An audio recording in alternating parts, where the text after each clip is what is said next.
நம்ம பொறுத்த வரைக்கும் சபைன்றது ஒரு கட்டிடம் இல்லைங்களா? சபை பில்டிங். எங்க சர்ச் இங்க இருக்குது, அங்க இருக்குது. நம்ம சர்ச்சை கட்டுறோம் அப்படின்னா என்ன எதை மீன் பண்றோம்? பில்டிங் கட்டுறதை மீன் பண்றோம் இல்லைங்களா? ஸோ இன்னைக்கு உண்மையாவே அதான் சபையா பார்க்கிறோம். இந்த ஒயிட் ஹவுஸ்ல நாம் கற்றுக் கொடுப்பது என்னன்னா, சபை என்பது ஒரு கட்டிடம் அல்ல, நாம் தான் சபை. சபை என்பது ஒரு கட்டிடம் கிடையாது. Church is not a building. நீங்களும் நானும் தான் சபை. நம்முடைய சபையில, அதாவது நம்முடைய கூடுகையில் இருக்கிற ஒவ்வொரு தனிநபரும் சபையா இருக்கிறார்கள். நல்லா சிந்திச்சு பாருங்க, இயேசு இந்த பூமிக்கு வந்தது ஒரு கட்டிடத்தை நிறைக்கும்படியாக அல்ல. அப்படிதான் நீங்க நினைக்கிறீங்களா? ஒரு பில்டிங்கை நிறைக்கிறதுக்கு தான் இயேசு இங்க வந்து பாடுபட்டு சிலுவையில மரித்து, இது எல்லாமே it is not to fill a building. ஒரு கட்டடத்தை நிறைக்கிறதுக்காக இயேசு இவ்வளவு பிரயாசங்களையும் பாடுகளையும் படவில்லை. இந்த உலகம் ஒரு அழகிய கட்டடத்துக்குள்ள வர வேண்டும்ங்கிறது தேவனுடைய திட்டமாயிராமல், திருச்சபையானது, அதாவது நாம் தான் சபை. நான் சொன்னேன் இல்லையா, இந்த உலகம் எல்லாம் கட்டடத்துக்குள்ள வரணும் அப்படின்றது தேவனுடைய நோக்கம் இல்ல, திட்டம் இல்ல. சபையானது உலகத்துக்குள்ளே போக வேண்டும். அதுதான் தேவனுடைய நோக்கமும் திட்டமுமா இருக்குது. நம்முடைய பிளான் எப்படி இருக்குது? நம்முடைய ஊழிய முயற்சிகள், ஊழிய முறைகள் எல்லாம் எப்படி இருக்குதுன்னா, உலகத்தை எப்படியாவது கட்டடத்துக்குள்ள கொண்டு வந்துடணும். இந்த வருடம் இந்த கட்டடத்தை எப்படியாகிலும் நிறைத்து விட வேண்டும். நான் சொல்றேன், நம்முடைய சபை என்பது இந்த கட்டடம் கிடையாது. நான் சொல்றேன், திருச்சியே சபையா இருக்கு. 4-5 நான் மறுபடியும் சொல்றேன், இது கிடையாது சபை. திருச்சியே சபையா மாறணும். அப்படி ஒரு மாற ஆசை இருக்கு. நான் சொல்றேன், நீங்க ஒயிட் ஹவுஸ கடைபிடிக்க ஆரம்பிச்சிட்டீங்கன்னா, பின்பற்ற ஆரம்பிச்சிட்டீங்கன்னா, நீங்க ஒரு 200 பேர் 300 பேரை கூட்டி சேர்க்கறது இல்ல, இந்த 300 சபைகளும் உலகத்துக்குள்ள போகும். உலகத்துக்குள்ள போச்சுன்னா திருச்சியே சபையா மாறும். ஆமென். அப்ப நம்முடைய நோக்கமும் நம்முடைய திட்டமும் நம்முடைய பிளானும் ரிவர்ஸ்ல போயிட்டு இருக்கு. நம்ம உலகத்தை உள்ள கொண்டு வர முயற்சிக்கும் போது ஆண்டவர் சொல்றாரு, சபையே நீ உலகத்துக்குள்ளே போ. ஆமென். இப்ப நம்முடைய தரிசனம் தேவனுடைய திட்டத்துக்கு ஒத்ததா இருக்கிறதா என்பதை சற்று சிந்தித்து பார்க்க வேண்டும். நீங்க இந்த பவர் பாயிண்ட்ல ஹெல்ப் பண்ற பிரதர் வாங்களே ப்ளீஸ். பாஸ்டர் பவர் பாயிண்ட் பார்க்குற பிரதர்ஸ் பாருங்க. இங்க இந்த படத்துல நீங்க ஒண்ணு பார்க்க முடியும். உங்களுக்கு தெரியுதா, ஒரு கட்டடத்தை போட்டு 20% அப்படின்னு போட்டிருக்காங்க. ஒரு கட்டடத்தை போட்டு 20% அப்படின்னா என்ன, எதை மீன் பண்றாங்கன்னா, ஒரு சபை வளாகத்துக்குள்ளே அல்லது கட்டடத்துக்குள்ளே நடக்கிற ஊழியம் என்பது வெறும் 20% மாத்திரமே. ஞாயிற்றுக்கிழமை ஆராதனையா இருக்கலாம், உபவாச ஜெபமா இருக்கலாம், அப்புறம் என்னென்ன ஜெபம் வச்சிருக்கீங்க, மொழிகிறவன் ஜெபம், அப்புறம் பெண்கள் ஜெபம், ஆண்கள் ஜெபம், வாலிப ஜெபம், சண்டே ஸ்கூல், அப்புறம் வேற வியாபாரிகள் ஜெபம். அது வியாபாரமே வச்சுக்கலாமே. வியாபாரிகள் வியாபாரம், ஜாமக்காரன் ஜெபம், ஜாமக்காரன், அமாவாசை, பௌர்ணமி, சங்கிலி, நமக்கே கொஞ்சம் எப்படி பாருங்க. ஓகே, இது எல்லா ஜெபத்திலையும் செய்யற ஊழியத்தினுடைய அளவீடு எவ்வளவுன்னா வெறும் 20% தான். எப்படிங்க? இந்த எல்லா ஊழியத்தின் மூலமா நடக்கிற, இது எல்லாவற்றின் மூலமா நடக்கிற ஊழியம் எவ்வளவுதான்? எழுதி கொடுத்து வெறும் 20%. நான் சொல்றேன், இந்த 20%லே நம்ம திருப்தி அடைஞ்சிட்டோம். இந்த 20%லே இன்னைக்கு வல்லமையான ஆராதனையா இருக்குது. அப்பப்போ நினைச்சு பாத்துங்க, 20% தான். அப்பப்போ நினைச்சு 20% தான். இன்னைக்கு உபவாச ஜெபம் வல்லமையா இருந்தது பிரதர், 20% தான் பாஸ்டர். இன்னைக்கு பெண்கள் ஜெபம் வல்லமையா இருந்தது, 20% தான்.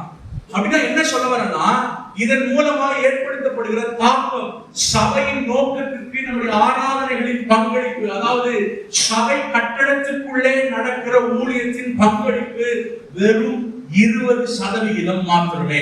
இங்க 2 வார்த்தைகளை போட்டுருக்கிறத நீங்க பார்க்கலாம். ஒருவேளை உங்களுக்கு தெளிவா தெரியாம இருக்கலாம். ஒருவேளை தெளிவா தெரியலன்னா இதுல தெரியும்னா கூட இந்த பெண்ணை நீங்க அதை மாட்டலாம். அந்த அந்த அந்த இதுல மாற்றம் தெரியும் நினைக்கிறேன் இல்லையா? சாம்பிள் இந்த ரெண்டு வார்த்தைகளை நீங்க எழுதி கொள்ளலாம். ஒண்ணு கிர்கா. கிர்கா அப்படிங்கிறது ஒரு ஜெர்மன் வேர்ட், ஒரு ஜெர்மானிய வார்த்தை. இந்த கிர்கா அப்படிங்கிறது எதை குறிக்கிறதுனா சபை கட்டிடத்தை குறிக்கிறது. Search building. இந்த சர்ச் பில்டிங்கை குறிக்கிற வார்த்தைக்கு பேரு கிர்கா. கிர்கா நீங்க எழுதி கொள்ளலாம். இந்த ஜெர்மானிய வார்த்தையானது 1600ஆவது நூற்றாண்டுல இருந்து தான் பயன்பாட்டில் இருக்குது. அப்படின்னா சபைங்கிறத ஒரு பில்டிங் நேரா சுட்டி காட்டுறதுக்கான ஒரு வார்த்தை. நம்ம இந்த கிர்காவை தான் சபை நினைச்சிட்டு இருக்கிறோம். இந்த பில்டிங்கை தான் என்ன நினைச்சிட்டு இருக்கோம்? சபைக்கு போனீங்களா, சபைக்கு போனீங்களா? இப்ப நம்முடைய கேள்வி கொஞ்சம் மாறணும். சபை உலகத்துக்குள்ளே போனதா? ஐயா யோசிச்சு பாருங்க. நம்ம ஜெப குறிப்பெல்லாம் உலகம் எப்படியாவது சபைக்குள்ளே வர வேண்டும் ஜெபிக்கிறோமா இல்லையா? ஆனா ஆண்டவர் சொல்றாரு, நீ புறப்பட்டு போய். எங்க போறது? உங்க உலகத்துக்குள்ள போங்க. உங்க உலகம் போங்க. உங்களுக்கு கர்த்தர் கொடுத்திருக்கிற அந்த உலகம். அப்ப சபையினுடைய நோக்கம் என்பது, சபை எதற்காக இருக்கிறது அப்படின்னா, ஆண்டவர் சொன்ன இந்த மாபெரும் கட்டளையை நிறைவேற்றுவதற்காக சபை இருக்கிறது. அப்ப இதுல இந்த பில்டிங்ல நடக்கிற எல்லா மேட்டரும் எவ்வளவு பங்களிப்பு, இதனால எவ்வளவு பலன்னா ஒரு 20% தான். இதெல்லாம் வேண்டாம்னு சொல்லல நானு. இதெல்லாம் நல்லதுதான். ஆராதிக்கிறது நல்லது, ஜெபிக்கிறது நல்லது, உபவாசம் ஜெபம் நல்லது, அதிகாலை ஜெபம் நல்லது, இதெல்லாம் நாம பண்றோம், எல்லாம் நல்லதுதான். ஆனால் இதனுடைய பலன் அப்படின்னு ஒண்ணு இருக்குல்ல, ரிசல்ட், அது வெறும், அல்லது இப்படி சொல்றேன், இதன் மூலமாய் நாம் ஊழியம் என்று நினைத்துக் கொண்டிருக்கிற ஒன்று 20% தான் என்ன பண்ணப்படுகிறது, பூர்த்தி செய்யப்படுகிறது. இன்னொரு வார்த்தையை போட்டிருக்கிறாங்க, ஒரு நபரை போட்டு, அந்த வார்த்தை நீங்க கேள்விப்பட்டிருப்பீங்க, எக்லீசியா. அந்த வார்த்தைக்கு பேர் என்னதுங்க? எக்லீசியா. எக்லீசியா அப்படிங்கிறதுக்கு பேர் தான் சபை. எக்லீசியா தான் என்னது? சபை. இதுக்கு பேரு கிர்கா. இந்த பில்டிங் பேர் என்னதுங்க? கிர்கா. இது கட்டிடம். இதுக்குள்ள நம்ம எவ்வளவு வல்லமையா பிரசங்கம் பண்ணினாலும், எவ்வளவு வல்லமையா பாடினாலும், எவ்வளவு வல்லமையா ஜெபம் பண்ணினாலும், இது எல்லாமே 20% தான். 20%. அடுத்த ஸ்லைட்ல பாருங்க. அந்த எக்லீசியா அப்படின்னு போட்டு அங்க 100% என்று போட்டிருக்காங்க. என்ன அப்படின்னா, சபைக்கு உள்ளே நிறைவேற்றப்படுகிற ஊழியம் என்பது வெறும் 20% மட்டுமே. ஆனால் சபைக்கு வெளியே, அதாவது சபை உலகத்துக்குள்ளே போய் செய்கிற ஊழியம் என்பது 100%. 100%. நீங்க யோசிச்சு பாருங்க, வாரத்துல ஒரு நாள் அதிகப்படியானவர்கள் சபைக்கு வருகிறார், ஞாயிற்றுக்கிழமை மட்டும். உங்க ஃபாஸ்டிங் பிரேயர் உங்க சபையில வெள்ளிக்கிழமை வச்சிருப்பீங்க, சிலர் சனிக்கிழமை வச்சிருப்பீங்க. ஞாயிற்றுக்கிழமை வர்ற அத்தனை பேருமே ஃபாஸ்டிங் பிரேயர் வர்றாங்கன்னு எந்த பாஸ்டர் சொல்ல முடியும்? சில சமயம் ஞாயிற்றுக்கிழமை ஆராதனைக்கே வர்றதில்லை இல்லையா? இதுல ஃபாஸ்டிங் பிரேயர் வேறையா, நைட் ஆல் நைட் பிரேயர் எத்தனை பேர் வர்றாங்களே அப்படின்னா அதுவும் இல்ல.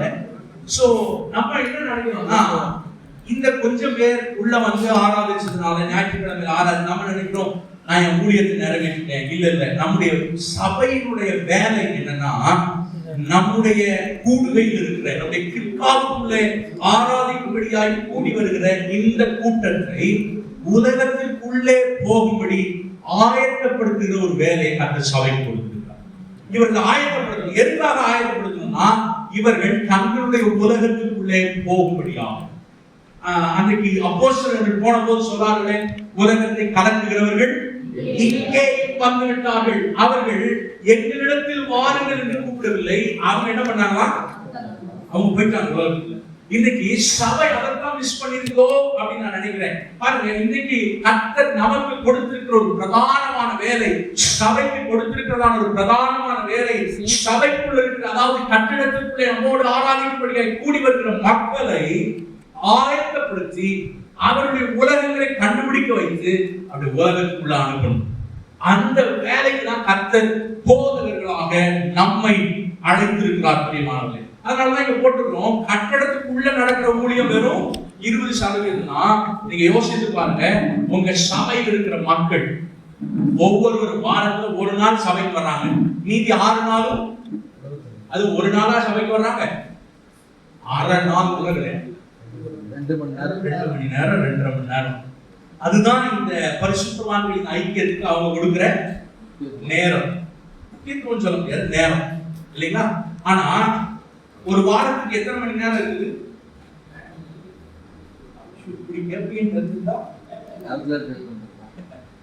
ஒரு வாரத்துக்கு எத்தனை மணி நேரம் இருக்குயா? 168 மணி நேரம். இந்த 168 மணி நேரத்துல 2.5 மணி நேரம் தான் சபையில, அதாவது பில்டிங்ல பரிசுத்தவான்கள் ஐக்கியத்துல கூடுகையில ஸ்பெண்ட் பண்ற டைம். இன்னும் ஒரு சிலர் ஃபாஸ்டிங் பிரேயர் அது இதுன்னு வந்து ஒரு எவ்வளவு நேரம் கொடுக்கலாம்? 10 மணி நேரம் மேக்ஸிமம் வச்சுக்கோங்க. ஒரு நாளைக்கு ஒரு 6ல இருந்து 8 மணி நேரம் தூங்குறாங்கன்னா அதுலயே எவ்வளவு போச்சு? பாதி நேரம் போச்சு. அப்புறம் வேலைக்கு போறாங்க. இப்ப இங்க நான் கேட்கிறேன், இந்த 2.5 மணி நேரத்துல நடக்கிற ஊழியத்துல தான் நம்ம திருப்தி அடைஞ்சு கொண்டிருக்கிறோமா அப்படிங்கறத கொஞ்சம் யோசிச்சு பாருங்க இல்லையா? 2.5 மணி நேரம் அவங்க கூடி வராங்க, நம்ம பாடுறோம், ஆராதிக்கிறோம், பிரசங்கம் பண்றோம். இதனால நமக்கு ஒரு திருப்தி ஏற்படுது. ரொம்ப நல்ல ஒரு ஊழியம் நடந்துருக்கு நம்ம சபையில அப்படின்னு சொல்லி. இதற்காகத்தான் கர்த்தர் நம்மை அழைத்தாரா அப்படிங்கறத கொஞ்சம் யோசிச்சு பாருங்க. இல்ல, இதை விட ஒரு பெரிய நோக்கம் இருக்கிறது, ஆழமான நோக்கம் இருக்கிறது. அது என்ன நோக்கம்னா, இந்த 2.5 மணி நேரம் நம்மோடு ஆராதித்து வருகிற இந்த மக்களை நாம் ஆயத்தப்படுத்தி, பல மணி நேரங்கள் இந்த உலகத்துல இருக்கிறாங்களே, வேலை செய்யற இடத்துல இருக்கிறாங்க, உறவினர்களோட இருக்கிறாங்க, பல ஃபங்க்ஷன்ஸ்ல இருக்கிறாங்க, இன்னும் என்னென்ன ரேஷன் கடைக்கு போறாங்க, மதிய கடைக்கு போறாங்க, மார்க்கெட் போறாங்க. அவருடைய அதிகப்படியான நேரம் உலகத்திலேயே இருக்கிறது. ஆகினால அவங்க உலகத்தான் அப்படின்னு நம்ம சொல்லிடக்கூடாது. அந்த உலகத்துக்குள்ள போய் எப்படி இவர்கள் தாக்கத்தை ஏற்படுத்த முடியும், சுவிசேஷத்தை எப்படி அறிவிக்க முடியும் அப்படிங்கறதுதான் இந்த ஒயிட் ஹவுஸ்ல நம்ம கற்றுக் கொடுக்கும். அப்ப பாருங்க, நீங்க போய் உங்களுடைய சபைக்குள்ள இருக்கிற மக்களை நீங்கள் ஆயத்தப்படுத்தி, நீங்க தான் சபை, நீங்க உங்க உலகத்துக்குள்ள போய் நீங்க சபைக்கு 2.5 மணி நேரம் வரீங்க. அதனால இனிமே 2.5 மணி நேரம் 5 மணி நேரம் ஆக போறோம். இது வாரம் முழுவதும் சபை தான், நமக்கு நல்லா தான் இருக்கு பாஸ்டர்ஸ்க்கு இல்லையா? வாரம் முழுவதும் சபை நடந்துட்டே இருந்தா எப்படிதான் இருக்கும்? அதோட நமக்கு என்ன திருப்தி இருக்குது இல்லையா? காலையில வந்து ஒரு 6 நேரத்துக்கு பிரசங்கம் பண்ணிட்டு போவோம், திரும்ப சாயந்தரம் இன்னொரு 6 நேரத்துக்கு பிரசங்கம். நம்ம ரெடியா தான் இருக்கிறோம். ஆனா அவங்களுக்கு அவங்க சாப்பிடணும்ல, அவங்க குடும்பத்தை கவனிக்கணும்ல, எல்லாம் அவங்களுக்கு வேணும்ல. அப்போ நீங்க 2.5 மணி நேரம் உங்கள்கிட்ட வர்ற மக்களை நம்ம என்ன பண்ண போறோம்னா, அவளை ஆயத்தப்படுத்தி, உலகத்துக்குள்ளதான் இருக்கிற 2.5 மணி நேரம் தான் சபைக்குள்ள வர்ற, மீதி உலகத்துல இருக்கிற நேரம் முழுவதையும் கர்த்தருக்காய் எப்படி பிரயோஜனப்படுத்திக் கொள்வது, உங்க உலகத்துல எப்படி கர்த்தரை அறிவிக்கிறது அப்படிங்கிறத நம்ம கற்றுக் கொடுக்கணும்னா, நான் சொல்றேன், வெளியில நடக்கிற ஊழியம்ன்றது 100% இருக்கு. 2.5 மணி நேரம் நடக்கிற ஊழியம் பெருசா, இல்ல 7 நாள் முழுவதும் நடக்கிற ஊழியம் பெருசா? 6 நாள் முழுவதும் இல்லைங்களா? அடுத்த ஸ்லைடு போங்க. ஓகே, அடுத்தது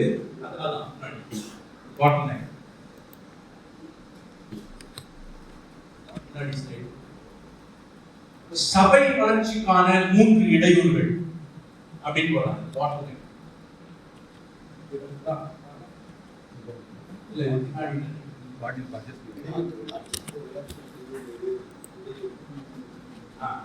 சபை வளர்ச்சிக்கான 3 இடையூறுகள் அப்படி சொல்றாங்க. 1 கட்டிடங்கள், 2வது வார இறுதி நாட்கள், 3வது போதகர்கள். நீங்க கேட்கலாம், நாங்களா சபை வளர்ச்சிக்கு தடையா இருக்கோம் அப்படின்னு கேட்கலாம். ஏன் அப்படின்னு நான் சொல்றேன். முதலாவது, சபை வளர்ச்சிக்கு தடையா இருக்கிறது என்னதுங்க? கட்டிடம். கட்டிடம் வேண்டாமா? கட்டிடம் வேணும் தான். இப்ப நான் சொல்ற மாதிரி நீங்க யோசிச்சு பாருங்க. நான் சொல்றேன், திருச்சியே சபையா மாறணும்ன்றது கர்த்தருடைய திட்டம். ஏன்னா ஒன்றுக்கு ஆமென் சொல்ல மாட்டேன், பெரிய தரிசனத்தோட இருப்பீங்க போலயே. திருச்சியே சபையா மாறணும்ன்றது கர்த்தருடைய திட்டம். ஆனா நம்ம சொல்றோம், இந்த ஆலயத்தை எப்படி